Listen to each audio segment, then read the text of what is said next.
Hey family, I'm back again today, and I want to talk a little bit about um, altar work and going within and what your spirit or your inner highest or higher self is actually calling you to do. And I think what I'm noticing a lot now, we have so many spiritual gurus, so many people that are seers that can see into the future and tell you what's going on and stuff. And it seems like so many people have their different points of views on the rights and wrongs of ancestral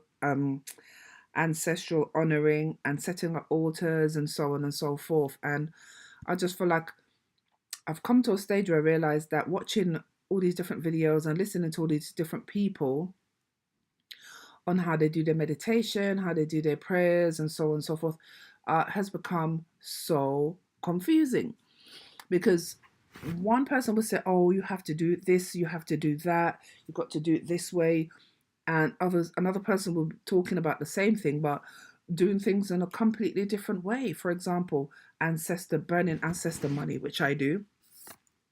I honor my ancestors every day because they're the only ones that died so that I had have the opportunities that we have today. So I'm always going to honor them. I don't give a damn about any other airy fairy made up entity that there's no proof of. So they can keep all that rubbish. I'm not interested. Um yeah, so I kind of like started doing my ancestral altar in the last year. I set my ancestral altar up, and I thought, okay, I'm going to speak as I'm speaking to you now. This is how I was doing it before. I would just sit there and speak to my ancestors and the spirits because it's what felt right within my soul. So I knew it was the right thing to do. Then I started watching different videos on YouTube and seeing how other people are doing it. So ultimately, I started to wonder if I was doing it wrong and started to adapt some of their ways of doing it. Took stuff from different videos, but obviously customized it according to my intentions, my desires, and so on. And although some of them felt right and some of them felt was spot on, there were others that made me feel like it was not authentic for me, right? Because I'm here now following someone else's routine, and it really occurred to me like, sis, you're changing. You're not being your true authentic self by following your own intentions, your own heart, and what your spirit's telling you. So I decided, okay, I'm just gonna go back to doing things how I was doing them, and since I've done that, I feel like I'm back on the path that I was originally on, but I got knocked off a little bit. I got a little bit distracted, and it made me realize that everyone has their own way of doing things, of honoring the ancestors, of praying, of calling on the universe to supply their needs. Now, I've heard people say, "Oh, again, this is the human I see in people." People will say things like, when you're putting your intentions out there for the law of attraction, say you want money, instead of saying, I desire £1 million by the end of the year, all right, people will say, oh, you can't start at that amount of you can't request that amount of money. You must ask for like maybe 50 grand, I don't know, 5 grand first. And when I think about the universe and how abundant the universe is, and how limitless it is, I realize that this is the human or the man made conditioning coming in where there's restriction and there is limits. And I have to keep reminding myself in my head, my higher voice is saying, but if the universe is infinite and it's abundant, it's abundant, why are you just asking for that? Why don't you ask for what you truly want, what your heart really truly desires?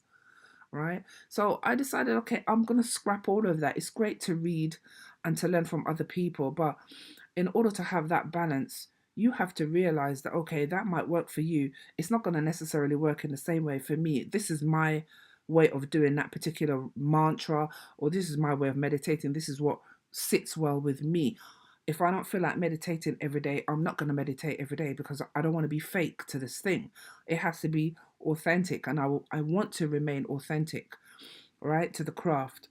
So I'm saying this to say, when you start to become enlightened, when you start to become more aware of how the universe works, the infinite abundance that it brings, you will see all these videos, because for some reason, things will come to you. Some videos that I watch, I wonder, how did I even get to see that video? I didn't intend on, I didn't go searching for it, but the universe puts it there for you, because you're ready to receive whatever message is going to come from this video.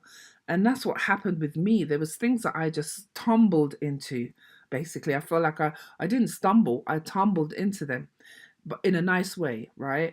Because it was a progression from one thing to another, and I realized, okay, at this stage I'm ready to receive the message that, I don't know, this video has to offer.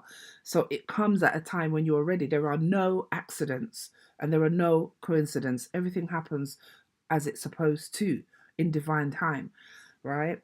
So I'm saying this to say that once you start to put your emotions, your feelings, and your thoughts into the things that you're doing, don't listen to anybody else. You have to listen to your higher self. You have to trust your higher self. You've got to trust your spirit that you're on the right path, and that the divination that you're doing, the praise that you're doing, the honoring that you're doing is right for you. You can't follow anyone else's strategy. You may adapt it, you may take from it, but you must make it your own. Okay? That way you stay authentic. So yeah, this is just a short one for that on that for now. So I'll be back again. All right. Don't forget, like, share, subscribe, and yeah, leave a comment. All right. Until the next time, you keep raising your vibration and have a great day.